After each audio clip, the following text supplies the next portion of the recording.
Pull up a chair, the stories begin. Patrick and Randy are letting you in. From the desert lights where the big names are, it's big conversations, little bar. Athletes and dreamers, stars of the screen, leaders and builders, and all in between, sharing their journeys, how they've come this far. It's big conversations, little bar. Welcome to Big Conversations, Little Bar, the Coachella Valley's favorite podcast, recorded live at Skip Page's Little Bar in Palm Desert. Get ready for another fascinating hour of meeting people who make the desert city such a spectacular place to be. Now, nestled in their corner booth perch, well lubricated and raring to chat, here's Patrick Evans and Randy Florence. Thank you very much. We are back here at Skip Page's Little Bar in the Big Corner booth for another edition of Big Conversations Little Bar. I'm Patrick Evans, along with my co-host, spiritual guru, and the amazing mentalist and performer, nominated for a Desert Theater League Award, Randy Florence. Thank you. I was too busy watching our producer. Hi, how are you? I'm great. Hey, I want to, and I know that we've talked about your nomination. We did. And it's for the play that you did. Yes. We talked about it, but I did it very poorly. But I'm impressed with how you've embraced it. Thank you. Because now there are billboards up with, Randy Florence for your consideration. I mean, the campaign is impressive. Does it seem a little narcissistic, though, for me to be putting those up? No, not really. But I mean, I think the three publicists that have called me to get you on Eye on the Desert. I'm an old guy. I've really only got a short time to get this thing going, Patrick. Three publicists in one week. How do you think Patrick got all those Emmys? For your consideration. No, that's exciting. That's coming up. When's the awards? Do you know? October 19th, and somebody will have to call me because it's sold out and I wasn't invited. All right. Well, I'll FaceTime you because I'm going to be... When you announce me as the winner, no matter what the envelope says? No matter what, yeah. And Randy Florence. I like that. Well, thank you for bringing it up. It's been quite a thrill. What else is going on with you? Let's see. What else? Have any other cities slowed down their speed limits? No, you succeeded in getting my neighborhood all screwed up. Okay, and is everybody doing okay in Cathedral City? No. Yeah, it's bad. John lives not far from. They reduced the speed limits through our neighborhood. Randy has been on this. I'm explaining this to our guest, whom we will introduce momentarily. Yeah, we should eventually get him on the show. We'll get there. Look, he's got all day. Randy's been on a statewide quest to reduce speed limits, and he's used this as a bully pulpit, but it worked. And I got an email from the people in Cathedral City where I live that they reduced the speed limits on my street. So I feel particularly picked on. Big Conversations at Cathedral City. Could he not have started in La Quinta? Well, he should have started in La Quinta, for God's sakes. But people don't drive fast in La Quinta. Nobody comes to La Quinta. That's right. Okay. You can't get there from here. So no, nothing else new going on. I did sign up for my next acting class. Oh, that's right. You're going to be in Terry Ray's very acting excited, class. And there's some local heavyweights in that class. So drop some names. I hope I do. Well, Sonia, is it Rivas? Quite probably. I don't know. You were telling me. She's one of the biggies in the area. Okay. She's been on quite a few of the stage productions at the Bent. Susie, who you will be seeing a little bit later here, who was a previous participant in my acting class, is going to be rejoining us again. So this is going to be done as an 8-week session to do a showcase at the end of that 8 weeks. So you get to come watch me perform again. I can't wait. And I'm pretty sure it's a play about suicide. So it was the feel-good hit of the summer. Everything else I've been in has been. It's not a play about a nasal barber. By the way, Bruce Fessier thinks we should stop talking about my nostrils. There you go, Bruce. I did it for you. What does he know? Come on, Bruce. It's his best feature. Let's get to our guest. Let's do that. Lee Mills is with us, and Lee is the executive director of the Friends of the Palm Springs Philharmonic. Did I get that correct? Palm Springs Friends of Philharmonic. I was so close. Welcome. Well, it's not Karen McCulkin. It's a mouthful. So it is. I don't blame Palm you. Springs Nobody. Friends of the Philharmonic. Without the. Palm Springs Friends of the Philharmonic. Yes. Okay. Well, it's been great having you on the show Thank you today. so much for Lee. being Thanks here. Bye. Thanks, guys. We should have a rule. If we can't say the name of the organization, we don't invite. No, Lee, you've been on High on the Desert. I must have been getting it wrong on my TV program, too. So start there and tell people what the organization is and does. Yeah, so we're a presenting organization. We're a nonprofit operating out here in the Valley, and we bring in major symphony orchestras from around the world and present them at the McCallum Theatre. So orchestras like this coming season, we have the Chicago Symphony, we have the LA Phil with Dudamel conducting. And this is his farewell tour because he's retiring from the LA Phil. Yeah, he's moving to the New York Phil. So this is the last season that Dudamel will be music director of the LA Phil. So That's a big deal, right? Going to the New York Phil. Yeah, it's a very big deal. Seems like it would be. Yeah. It's a small little band out there on the East Coast. So talk to us a little bit about how did that Chicago performance come together? What's the process that you go through to do that? Oh goodness, it's I always thought that it would be a little bit like juggling, but really it's you throw a whole bunch of balls up in the air at the same time and you try to catch as many as you can on the way back down. It's a very complicated process.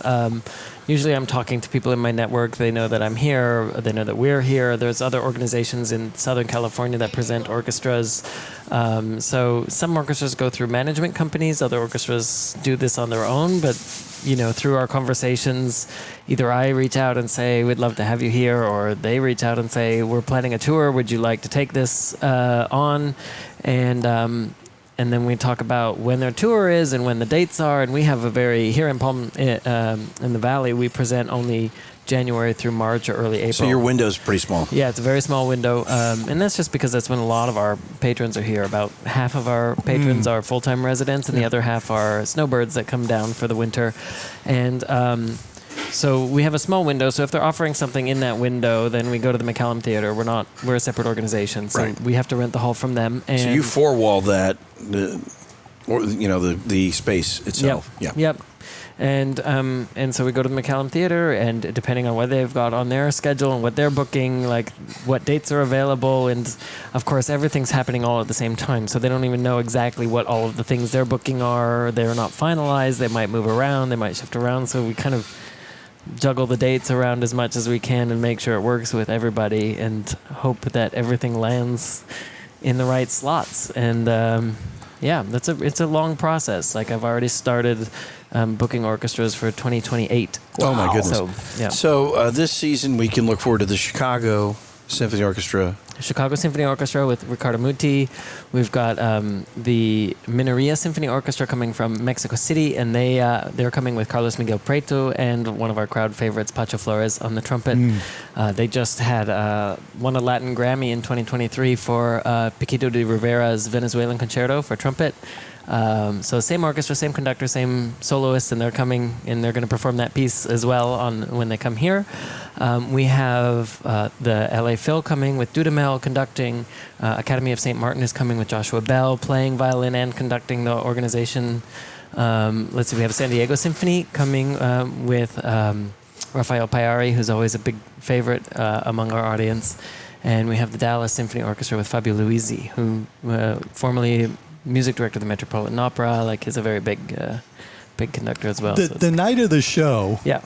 Do you get a chance to enjoy it, or do you just take a deep breath and how's that work for you? Yeah, there's a lot to do. Our organization is only 2 people, soon to be 3. So both of them are you you. and the other person are busy. We're very busy. The McCallum is great. They've been wonderful partners, and of course, when we rent the hall, it comes with their whole production crew and their technical crew and their staff and their ushers and all of that. So that's a big help for us, and they've always been fantastic hosts. So I do get to do some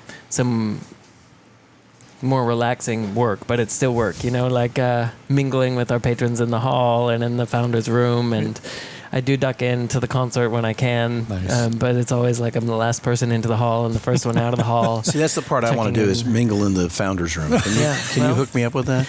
Yeah, I can. The I can, McCallum Mingler. for the right price, I can. Oh, there you go. mingle All in the right, founder's room. there's the deal being Yeah. worked. We can There's talk. big conversation. Get the checkbook out and we can make that happen. You have an extensive background as a conductor. Yes. Yourself. And you conduct the Greenville Symphony Orchestra. Yeah, in South Carolina. I'm music director of the Greenville, South Carolina Symphony Orchestra. And before I came here, I was associate conductor of the Seattle Symphony. And before that, resident conductor of the Brazilian Symphony Orchestra in Rio de Janeiro. So, yeah. You look very young to have done all these things. You know, I was doing my research and I thought, okay, I'm looking at his high school picture. This can't possibly be how young he looks. And then he sits down and I'm like, no. So, I don't want to ask you how old you are, but people must tell you, you look very young for the type of work that you do. Yeah, I do. I get that a lot. You get that a lot? So I assume that everybody who does what you do for a living grew up in Belgrade, Montana. Yeah. Every one of us. Every one of you? Belgrade, Montana, a town of 6,000 people and, I don't know, probably 8,000 cows. So you always had an audience. Yep. So let's talk a little bit about that. I think you started playing piano at 4. Yeah. So actually, what was it like at home that led to this? Yeah, it was really interesting. My parents...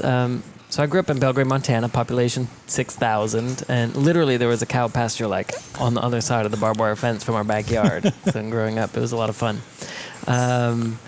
And when I was 3, actually, my parents helped some friends move, and it's funny, I always thought it was like a thank you present to my parents. They gave my parents this piano that they had. And of course, now that I've grown up and I have my own piano that I have to move, I realize it wasn't a gift. They didn't want to were get just rid of like, it. we don't want to deal with this anymore. This is a burden, take it. and we give it to you. But it was great. I was 3. I started banging around on it and asking my parents for lessons, and they actually caved in and got me lessons when I was 4. Wow. I shouldn't say caved in. I'm sure they did it willingly, but yeah. Was it a musical family? No, not particularly. I mean, my mom loves music, and she played the guitar and stuff in high school, but she didn't really play it much at home. My older brother played saxophone like in the school band, but we didn't have like a lot of music necessarily happening. Well, in Belgrade. Yeah, it just The Belgrade Symphony Orchestras, they're 3 guys. No, but it was really interesting, and I just loved it. I loved playing piano. And then in school, I started singing in the choirs in 4th grade, and I loved that. And then, of course, in 5th grade, you get to pick what your instrument's going to be to play in the band, and I picked trumpet. Trumpet, okay. Yeah, and I just kept playing all of those all the way through high school. How many instruments can you play? Like or can I, Having a nodding acquaintance. I would say just those 3 that I'm really proficient on. But I've dabbled in some other brass instruments, French horn and trombone, and I've learned some basics of the string instruments just to be able to be a conductor because we work a lot with strings. But I wouldn't ever want to give a recital on any of them. Do you write music for a symphony? I don't really write music. No, it's not been my calling yet. Who knows? So you're taking piano lessons at 4. Your parents are getting you involved a little bit more musically. Where was the first time where you said, "This is what I'm going to do for the rest of my life"? As a musician? Yeah. Or if there was something else you said you were going to do for the rest of your life, I'd like to hear about that too. Well, at first it was going to be designing roller coasters. That was Really? Yeah, that's what when I was in high school, that game Roller Coaster Tycoon came out. Yeah. I'm sure many people have the same story. Like, I was like, this is my Only calling. the ones from Belgrade. This is my calling. This is what I'm supposed to do. We've heard that a lot on the podcast. No, I've never heard that. So you wanted to design roller coasters. Yeah, and I had researched like all of the firms that were out there, doing it. And had you ridden them at that point? Had I ridden them? Yeah. Yeah. Okay. I had ridden roller coasters. So you knew you liked them. I loved them. I was obsessed with trains when I was a kid. I was really obsessed with trains, like crazy amount. Like my room was all like train wallpapers, and I had multiple sets of model trains in all of the sizes. And so you felt like you were on the right track. Sorry. It had to be said. We're going to have to edit that out, I think. There's going to be like 9 conductor jokes during this episode. Exactly. I'm afraid. I mean, I think we're all on board for that. Please continue with your answer. So I loved trains, and I guess roller coasters are just like really fun trains, right? So why not? And has that continued as an adult? Do I love trains? Trains and roller coasters? Yeah, I don't have train wallpaper right No. now, but I do love trains. I just think they're fascinating. Yeah. You know, they're fascinating. Anyway, so when you grow up in Montana, also we're in Belgrade. If you're like a reasonably smart student, the only thing you're encouraged to do is to go be an engineer. Like that's the if you're a smart kid, you go and you study engineering. And I didn't really want to go. I think by the time I graduated, I was like kind of over it, and I didn't want to go to school anywhere close to home. So I went to school at a liberal arts college in Walla Walla, Washington, which was a big change of environment. Yeah. And because it was a liberal arts college, you couldn't just study engineering. You know, you could study physics or, you know, things that were close. And I figured I would do engineering in graduate school. And but I also got scholarships to be a music major. Right. So I was playing in all the ensembles and also kind of doing a double major thing.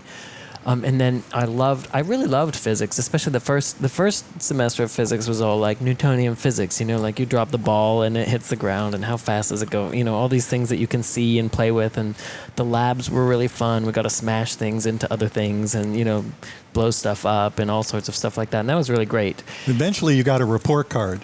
Well, no, yeah, From physics. that was an A. I totally aced that Okay. one. And then the second semester of physics, though, that's when you get into like electromagnetic fields and like all these things that you can't actually see or really do anything Right. with. And the Non-tangible physics. Yeah, the labs turn It's like geometry.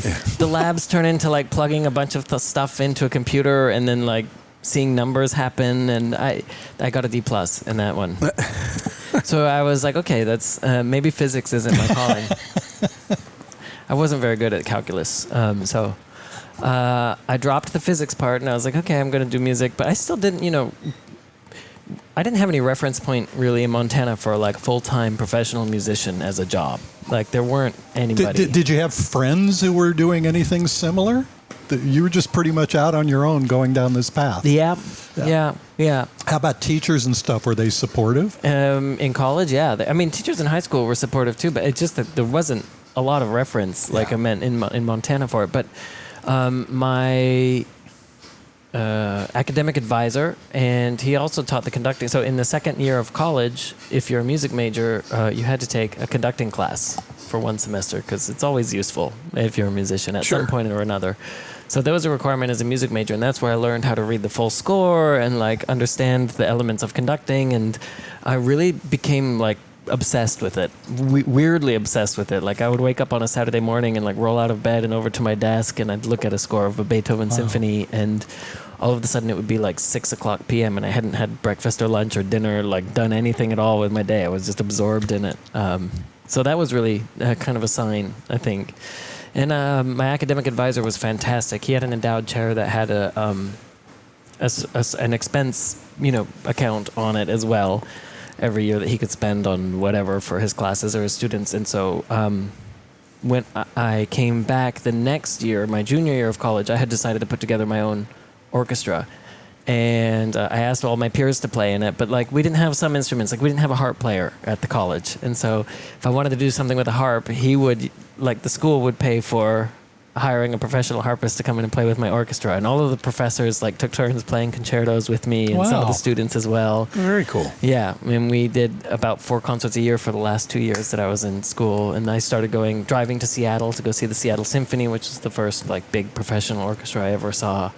And I remember my first concert. It was stunning. It was Shostakovich 11, and I was just like so moved by it. It was really. Well, what is it about a particular piece that will move you?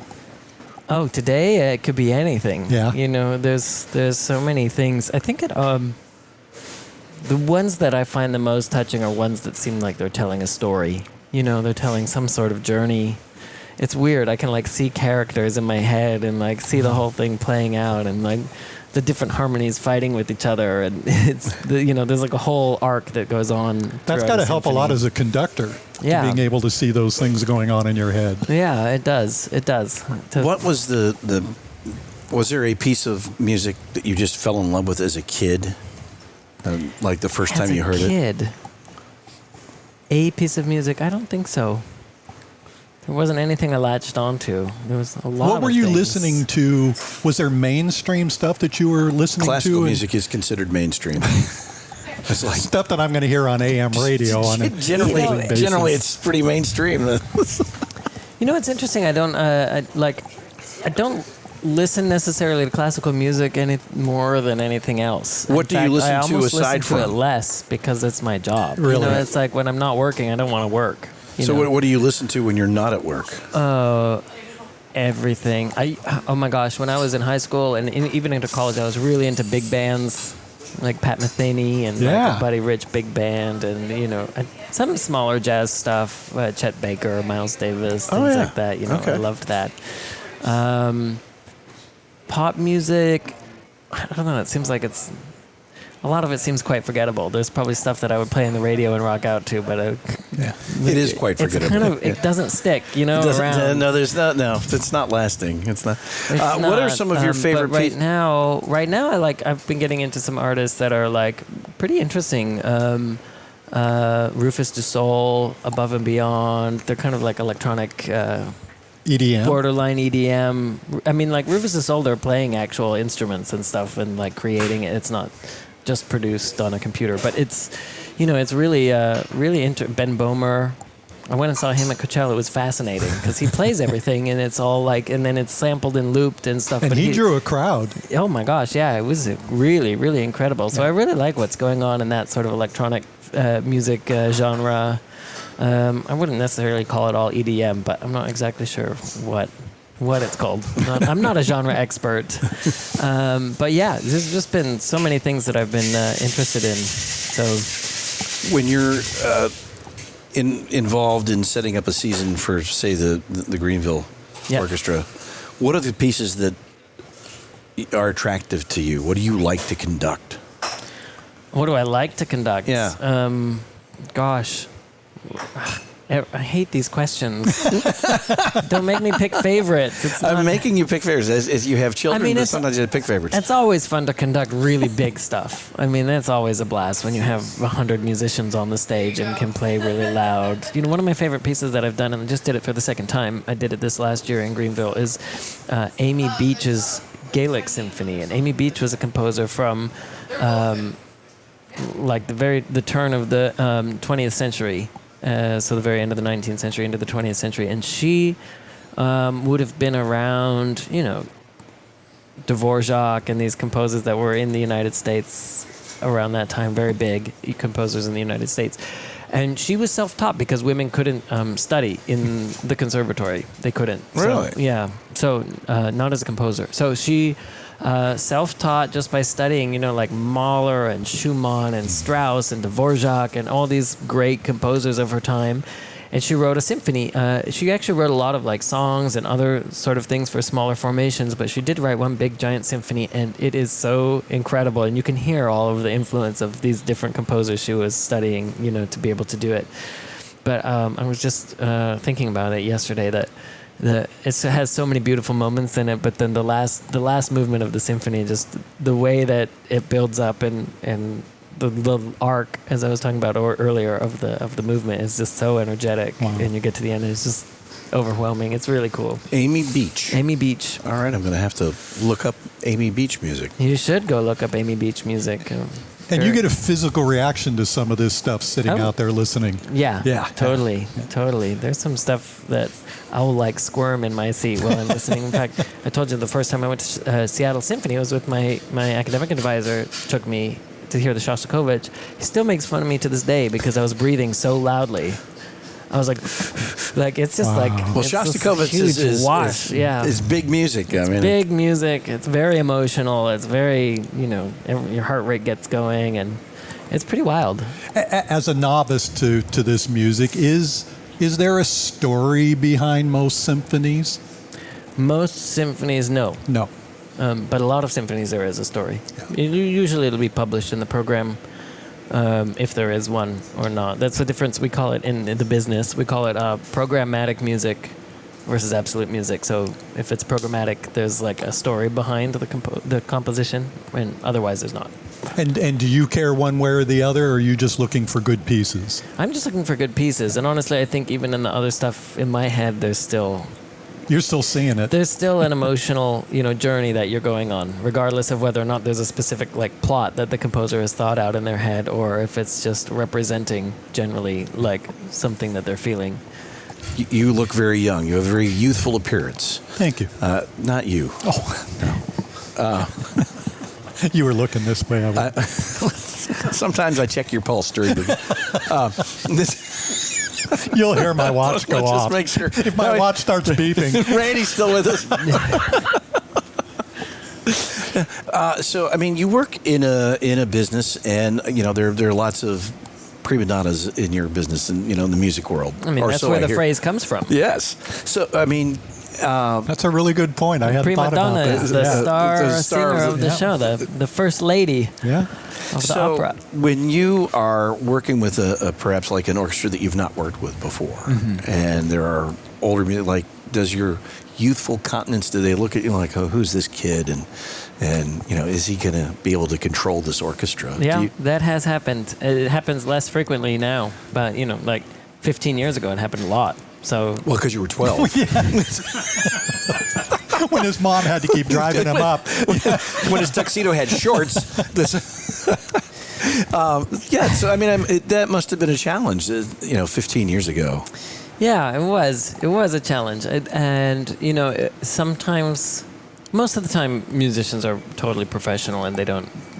But even when they're even when they're not doing any shenanigans, there's still like a little bit of like, oh, does this guy really know what he's saying or doing? But I was working with an orchestra at the Opera House in Venice, actually, La Fenice. I was assistant conductor for all three of the Mozart da Ponte operas. So 3 operas that they were putting together at the same time. And because it was such a busy schedule, the music director for the project wasn't available to do all the things, at all the times, because there'd be simultaneous rehearsals going on. And I was rehearsing the orchestra for The Marriage of Figaro. And there was a moment in the rehearsal where I kept hearing the basses kept playing this stuff that was not in this part, and it was kind of obnoxious. And I looked over the bass. I stopped and I was like, "Basses, I don't understand what you're doing." And they were like, "Oh, we were just goofing around." Like, they actually said that. Oh, nice. And I didn't freak out at them or anything, but I think there was an element sometimes of like, let's see what we can get away with. Let's see if he notices this. Let's see if he blows up when he hears it. They're kind of measuring, what your demeanor is. First of all, if you notice. Second of all, like, how are you going to respond when you do notice? Are you going to make a scene, or are you just going to mention it? Or usually it's the violas that cause the problems. I'm surprised about Those the bass. bastards. Well, there's a great joke in classical music. What's the difference between a violin and a viola? A viola burns longer. Violists will get that joke. You get that joke. Come on, that's a funny joke. There are It's a lot slightly of bigger viola than- jokes. I don't know why. I don't know why violas get Violas such hate. they're the butt of all of the jokes. I don't know why. I just learned something new. Yep. Viola jokes. Viola jokes. It's So we've all seen and oboes. videos of conductors not happy, kind of blowing up in front of an orchestra. We have. Have we? Well, I certainly have. Okay. What is your algorithm on YouTube that you get to see these things? I type in conductors Angry blowing conductors? up. Angry Okay. conductors, yeah. I was trying to make a losing video it. game out of it, but They were all Toscanini, by the way. So what do you do with your orchestra when it's just not going the way you want it to go? I think all of those videos, I would guess, are older. Yes. There's there used to be very much this attitude of the conductor as the supreme dictator, and like if you piss him off, then and it is him. I'm saying, like, there didn't used to be women conductors, Right. and Right. it was very much a dictatorship, and conductors would snap and fire people left and right, and yell at people and throw stuff at people, and it was really abusive. I don't think that that doesn't exist that's not the world anymore. All those Like, old guys got chased out of the business. Yeah, they're out. Good. and too many orchestras have human resource departments. And, That's a really good point too. Damn HR. no, but honestly, I don't think that that's the best way to get the best music out of people, right? I'm there to have fun. Yeah. And I think that people make the best music when they're having fun and really enjoying themselves. And that's feedback that I get a lot from musicians is how much they've enjoyed making the music, or, oh, I've had people play, I've had musicians come up and be like, I've played this piece 37 times and I used to get so bored of doing it, but like I actually had so much fun this time. Thank you. I think that really people do their best work when they're reconnected to that passion. And it's so easy to get into the rut and be jaded. And, once you become a professional musician, it's quite a ringer that you have to go through to even build a career as a professional musician. And I think a lot of people, by the time they get there, and then they've been there, and there's union fights, and there's whatever, and you're not getting paid enough, and all these things come in to play. You kind of loses that luster that people had for it when they were younger. Yeah. And so I always like to try to create an environment that's playful, that's fun, that's engaging. And, it's you'd be surprised, taking on a collaborative attitude. Like you mentioned earlier, when I'm just this young, person in front of these musicians that have already been playing this piece for longer than I've been alive, they probably know something about it I don't. They probably have, some of them like are super nerds, and they've actually studied this composer or this piece, and they're a specialist on, Mozart bowings or, whatever.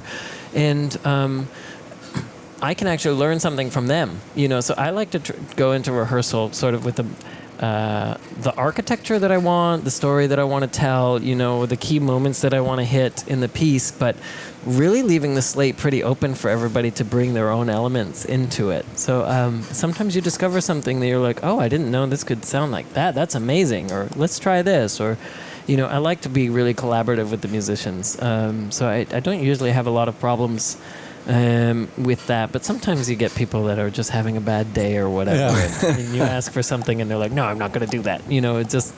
Singers and actors will sometimes talk about people that they modeled that were kind of idols of theirs growing up. Anybody on the conductor side that you've taken anything from?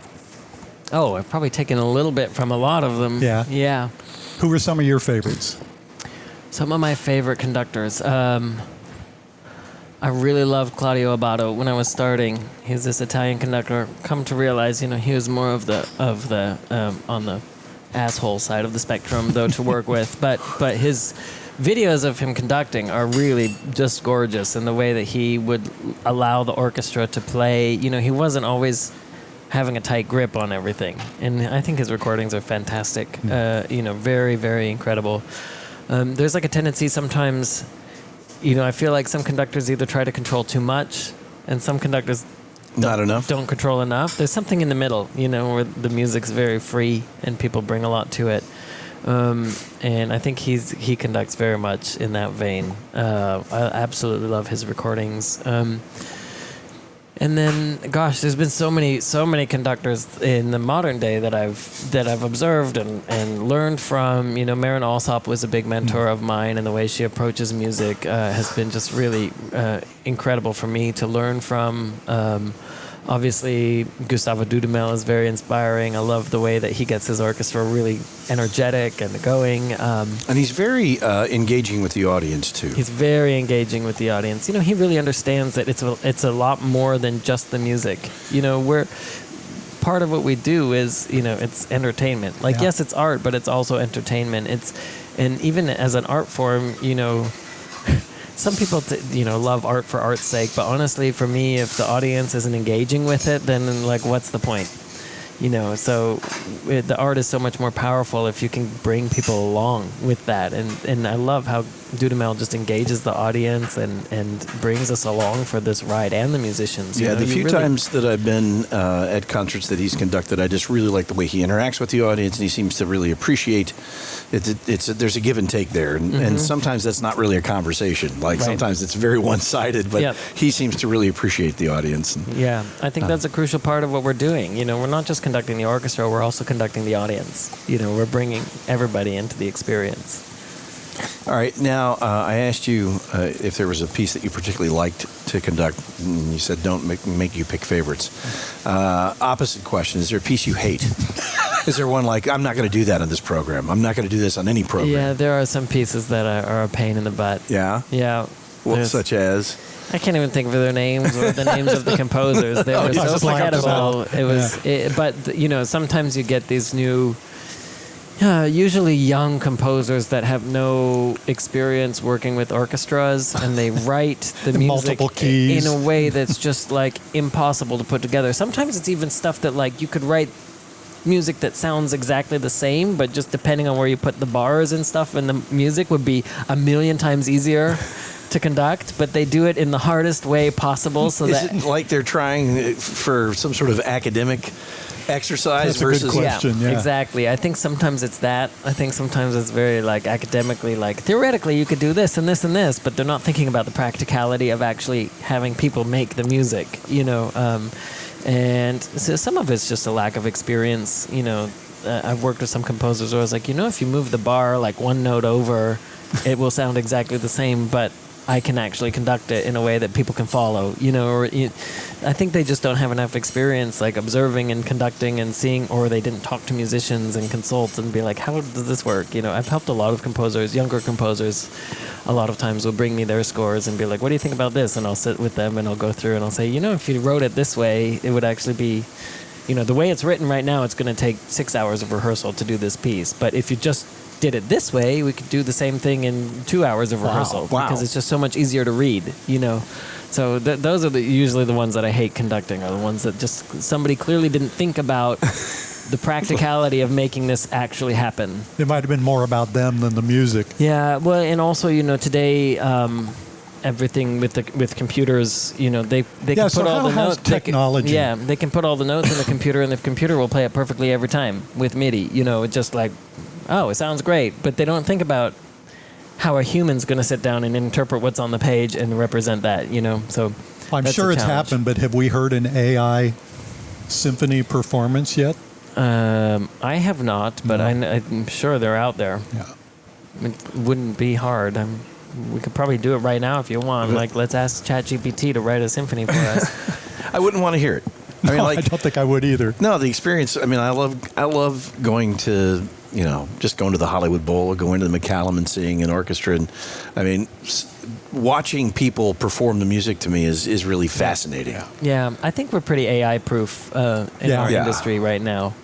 I think probably composers might use it sometimes to come up with ideas, but I don't think it's going to be a final product. I mean, anybody who's used AI, you can.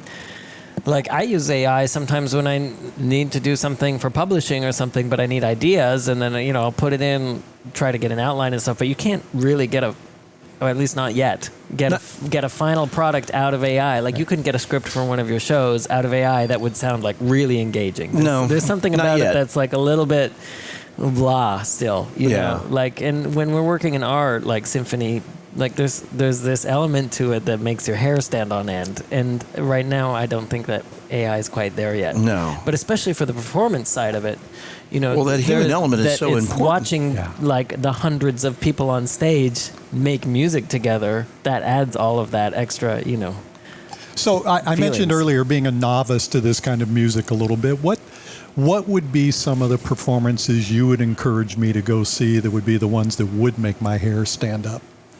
Oh my goodness! Everything we're performing this season, these really great. I mean, get down to Hollywood Bowl. They've got lots of great programs out there. I think it might be today, they're doing Rachmaninoff Piano Concertos 2 and 3 at Hollywood Bowl. If you get a chance to hear Rachmaninoff 2, like that's been like scientifically proven somehow to be the most magnificent piece of music ever written. Really? Yeah.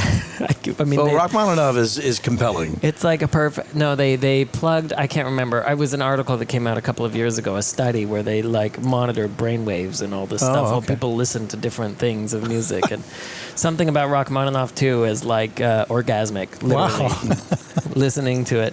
Well, I don't need to listen to those anymore. They have Maybe pills 20 years to help ago. you, Randy. They have stuff. That, I can't swallow them. all right. Obviously, the work that you're doing here with the McCallum and bringing all these wonderful symphonies, that takes up a large portion of your time. Conducting with the Greenville Symphony Orchestra. What do you aspire to do next? What do I aspire to do next? I just started both of these jobs last year. Is that right? Are Yeah, you that give me brand a- new? with give me a second Yeah, January here. of 24. Yeah, January of 20, February of 24 I started Lee, here. the world moves fast. What do you do? June of 24 No, I want I you to started stay in here South with Carolina. So, Yeah, right. you know, like, what's next? Oh, you know, I want you to stay here with Palm Springs friends. Yeah. For a long time. But I mean, do you have like? Is there a city or a symphony orchestra that you really like? That's the one I really want to. I want to be at that podium. You know, I don't know if that's what it's about for me. I've done a lot. I've conducted a lot of orchestras. You know, I've conducted the Chicago Symphony. I've conducted the LA Phil. I've conducted, you know, all over the country, like from the top to the medium tier of orchestras, and it's not always like. You think like, oh my gosh, I'm gonna go conduct this big giant like group one, as we call them, the biggies. I'm gonna go conduct this orchestra. It's gonna be fantastic. But you know, like they all have their problems and they all have their own challenges. And you know, sometimes if you get with a really amazing orchestra, especially if you're playing some traditional repertoire like Beethoven, it's actually more challenging because those musicians already know how they like the Beethoven to go, and most of the time it takes a lot of work to get them over the hump to change something, you know. And if you get a little bit farther down in the tiering system, like Greenville, you know, a lot of times they haven't played everything all the time so much, and they're a little bit more open to suggestion, and so you can be a little more creative more easily.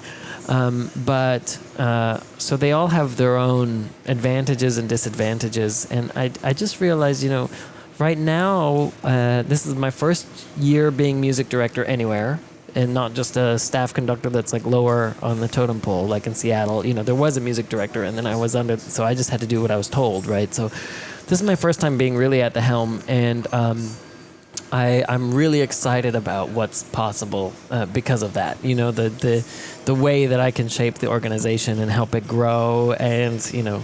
Was there any at the beginning, what have I gotten myself into, or did you No. feel pretty comfortable walking right into it? Yeah, I felt very comfortable walking right Good. into it. It's a really great fit for me right now, and I think that we have a lot of fun things that we can do there. You know, the whole community is fantastic, and in here as well. You know, the reason I have this job was because during the pandemic, when we couldn't perform, and then it went on for months and months and months and months, we couldn't put people in the concert hall, and I started thinking, oh my gosh, what in the world am I going to do if we can never have a concert again? Like at first, I was like, okay, this will last like a couple of weeks and blow over, but then it didn't, and I was like, what if we can't ever put people in a concert hall ever again? And my friend of mine, who is an executive assistant at the C-level in big companies in LA, she was like, you know, you should just get your MBA, because then it'll be easy Yep. for you to switch get an off-ramp into a different career, you know, because so many of your skills are transferable. It's just like people won't necessarily see it right away, but if you have your MBA, that'll get you in the door. So I got my MBA during the pandemic, and then performances started coming back. But I realized, you know, so many things about the MBA were applicable, not just to my conducting career, but also to the business side of our music. But the really fascinating thing was how applicable it was to being a conductor. You know, things. Really? Yeah, so much of it is about psychology and just like being a good leader and being able to get people to buy into whatever it is your vision is, and also, you know, product. Like if you're doing marketing or product research or things like that, like as a conductor now, I think about like, how do I design a program that's going to be appealing to my audience? Like, what is it that these people need, and how can I build something that and help them see that that's what they need. So there's a whole lot of applicable things. But then I had the MBA, even though I was starting to perform again. I was like, I kind of like am tired of watching people mess up this business, and I want to run something myself from the business side, and that's how I started here. I found this opportunity and I applied for it, and I'm really excited to be here and being able to put some of my, not just do the right brain and left, be able to have both of them. It's kind of fun. You spent quite a bit of time in Brazil. Yes, 5 years. Tell us a little bit about that. That seemed like a pretty big job. It was a big job. It was really fun. I moved there. I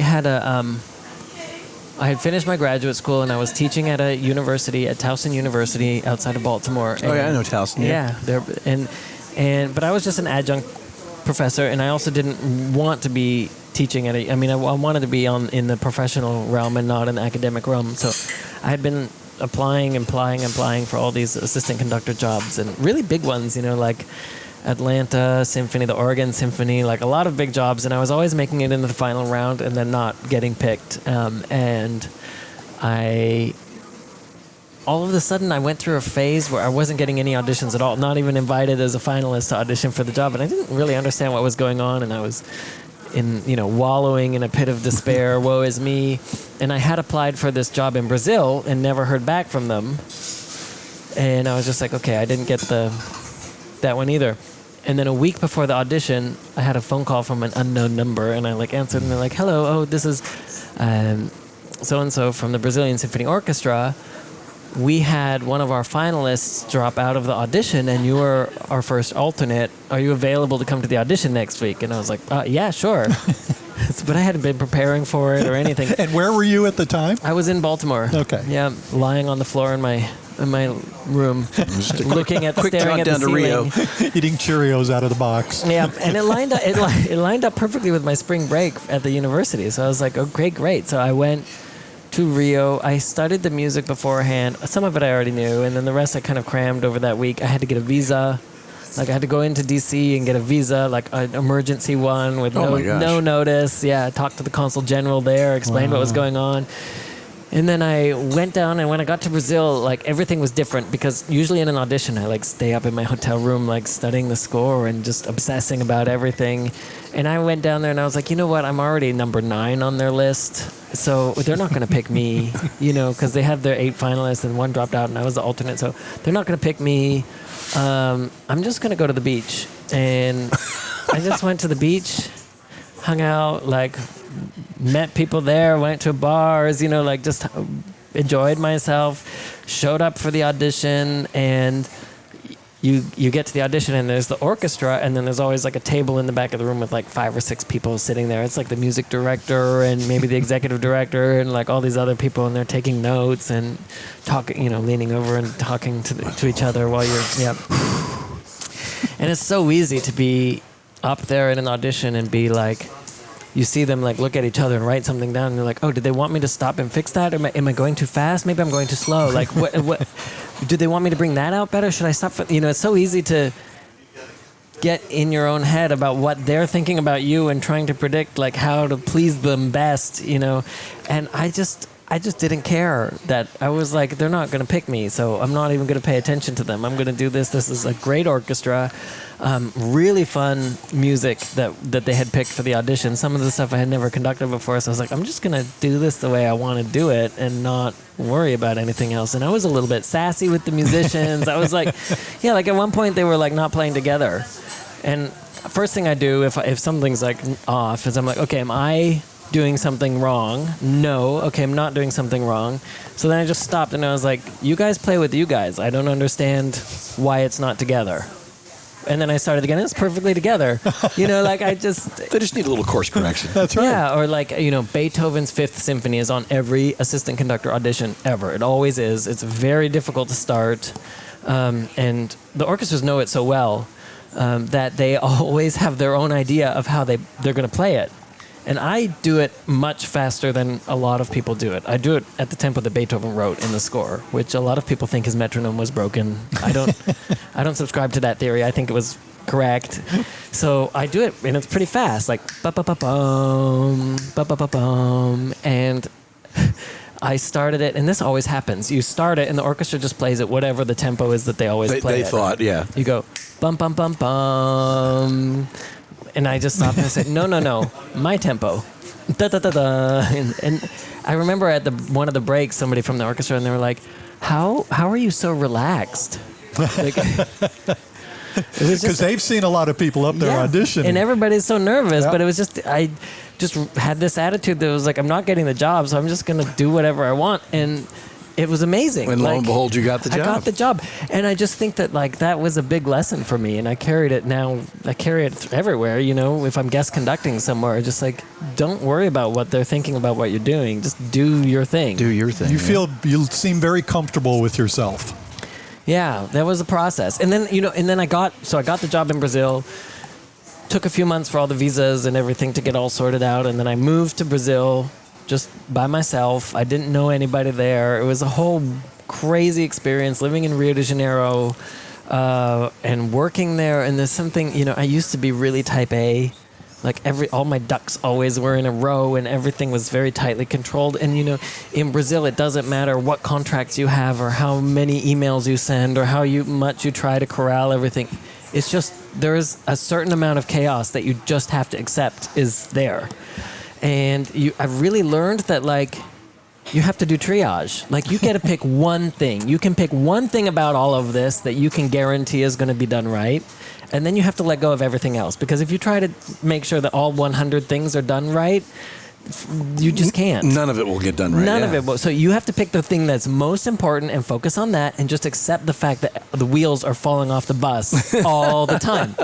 And when it's done, you get to go back to the beach. And and also just accept the fact that like it's fine. Like it might not feel like it, like it's still going to happen. And just because it doesn't feel completely under control, like it's still fine. And do they still open every show with the girl from Ipanema at that symphony? Is that... No, but we did perform it a lot, though, actually. Number one request. That's right. But the orchestra, they don't take requests, Randy. No, you can't just yell out. I am a novice. William Tell, Beethoven Smith. That would Free be ride. fun, though. We should try that sometime. That's a good idea. That would be. You should. Like what would you people like to hear? Like, what do you want? That would be hilarious. Okay. Yeah. Well, I'll take that idea. Actually. Free ride. So, so I just developed this sort of attitude of being able to prioritize things and let other things go. It's kind of surprising to me, actually, because it's so different. Like, Brazil completely changed my personality. Wow. And how do you love living in Palm Springs? I love living in Palm Springs. Yeah, this is, I loved living in Rio so much. Rio was the first place I've ever lived that when I traveled, I wanted to go home. That's a big, giant, bustling city, though. It's like wild. Yeah. It's like 15 million people or something like crazy. that. Maybe 12. But yeah, it's huge. And there's so much going on. And I loved that. I was just like, go all the time. And because of the job that I had a certain amount of clout, I guess. So it was like constantly going to events at like this embassy or like dinner with that, senator or, whatever. It was really, really fun. And then I moved to Seattle, and I didn't like Seattle. It was very rainy and gray. Yes. It was hard, very hard. But then when I moved to Palm Springs, I was like, I love this place. Did you ever sit back and think this kid from Belgrade, Montana, a city of 6,000 people, and you were playing in front of 10,000 EDM fans in Brazil, weren't you? Oh, yeah, we did. Yeah. Sometimes I do have to pinch myself. That happens a lot. Yeah. But yeah, that was a fun thing. In Brazil, I had I made friends with a guy who's a nightlife producer, and he has clubs in São Paulo and in Rio, and they produce big events all over the world, actually, like London and Berlin and all over, Sydney, whatever. And they had this big party coming up, and I had told him about this idea that I still have, that I was actually working on it before the pandemic happened and kind of interrupted the whole thing. But I have this vision of putting a symphony orchestra inside a big club and using all of the club things like lasers and acrobats and video, but doing symphony music, like you do the overture to Don Giovanni, but you have like acrobats like doing stuff above it, and fire and all of those things. But anyway, I had pitched this idea to him, and he was like, "Oh well, let's start small. Like, why don't you do something at this party I'm doing for our 14th anniversary of our company?" And yeah, it was like a big EDM festival on the racetrack. There were 10,000 people there. Like the stage was like 60 meters wide. Afranissim was the principal DJ of the night, and we did Vivaldi Summer. One of the movements from Vivaldi's Summer from the Four Seasons with fireworks and lights and like all these players. The soloist for the violin was like in the DJ booth, like headbanging while she was playing, and people were just like jaws on the floor. They loved it. Was it the way you wanted it? It was, yeah. I think there's a lot of ways we can take classical music out of the very rigid environment that we present it in, and people will actually realize that it's cooler than they think it is. Yeah. That might be the next step in the evolution of classical music. I really love the that Sphere. idea. Let's do it at the Sphere. Let's do it at the Sphere. Let's do it at the Sphere. Give folks the website, because I know subscriptions are basically sold out. Basically sold out. But so we have 11 seats left for the entire season. Wow. And they are all single seats, so you can't bring anybody with you. But it's psphil.org,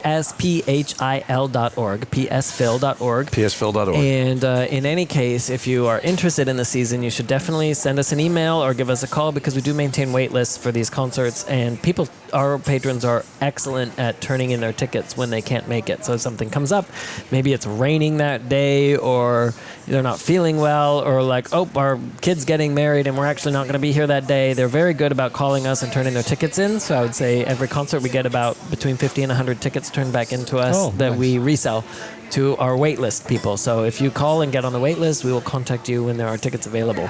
All right, psphil.org. Yep.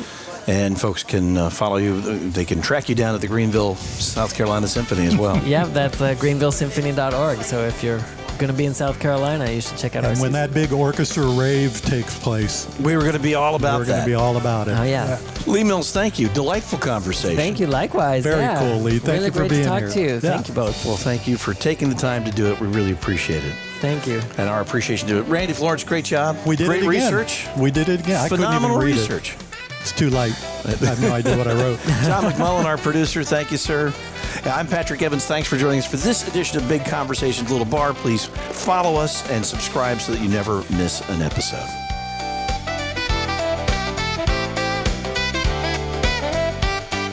Big Conversations Little Bar is a production of the Mutual Broadcasting System. Visit our website at www.bigconversationslittle.bar.com. New episodes are released every Monday.